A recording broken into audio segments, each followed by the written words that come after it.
খুবই মজার একটা রেসিপি সবার সাথে শেয়ার করছি। আর এটা যে এত মজার হয় এটা আসলে আমার জানা ছিল না। দুধ দিয়ে মুরগির মাংস, অসাধারণ মজার একটা রেসিপি সবার সাথে শেয়ার করছি। এখানে আমি মুরগির মাংসগুলো ছোট ছোট টুকরা করে কেটে ভালো করে ধুয়ে নিয়েছি, সাথে 3-4টা আলু বড় বড় টুকরা করে কেটে দিলাম। আর এখানে হচ্ছে 1 মুঠের মতো আমি পেঁয়াজ কুচি করে কাটা সেগুলো দিয়ে দিলাম। আর 1 চা চামচ রসুন বাটা, 1 চা চামচ আদা বাটা, 1 চা চামচ জিরা বাটা দিয়ে দিলাম।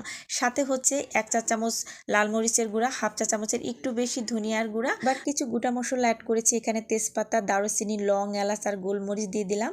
আর এবারে হচ্ছে পেঁয়াজ আর কাঁচামরিচ আমি আদা বাটা করে দিলাম, আর সাথে পরিমাণ মতো লবণও দিয়ে দিচ্ছি। এবারে দিয়ে দিলাম হচ্ছে পরিমাণ মতো সরিষার তেল। সব কিছু একসাথে খুব ভালো করে হাতের সাহায্যে আমি মিশিয়ে নিচ্ছি।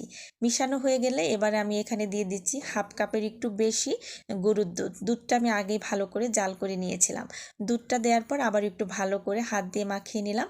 এবারে এখানে হালকা কুসুম গরম পানিটা আমি ব্যবহার করেছি, আপনারা চাইলে নর্মাল পানিও ব্যবহার করতে পারেন। এবারে ঢাকনা দিয়ে ঢেকে আমি কিছুটা সময় মাংসটা রান্না করে নিব। মাংসটা কিছুটা সময় ধরে রান্না করে নিব। আর এই পর্বে ঢাকনা খুলে আবার একটু ভালো করে নাড়াচাড়া দিয়ে নিচ্ছি, যাতে নিচ থেকে লেগে না যায়। আর মাংসর কালারটা কিন্তু দারুণ হয়েছে। তো ঢাকনা দিয়ে আরও কিছুটা সময় রান্না করে নিলাম। এবারে সব পানিটাই কিন্তু শুকিয়ে গেছে, আর নিচ থেকে কিন্তু সুন্দরভাবে তেলটাও ছেড়ে দিয়েছে। আর কালারটা কিন্তু মাশাআল্লাহ অনেক সুন্দর হয়েছে। এবারে মাংস কষানো শেষ, এর মধ্যে এখন আমি পানি দিয়ে দিচ্ছি। পরিমাণ মতো পানিটা দেওয়ার পর আবার একটু ভালো করে নাড়াচাড়া দিয়ে ঢাকনা দিয়ে ঢেকে আমি 5-7 মিনিটের মতো রান্না করে নিব। এভাবে মুরগির মাংস রান্না করলে বাসার সবাই কিন্তু আপনার অনেক প্রশংসা করবে, আর এটা রান্নার জন্য বারবার আপনার রিকোয়েস্ট আসবে। তো রান্নার শেষ পর্যায়ে চলে আসছে। এই পর্বে হচ্ছে একটু জিরার গুঁড়া দিয়ে দিলাম, আর সাথে 4-5টা কাঁচামরিচও দিয়েছি।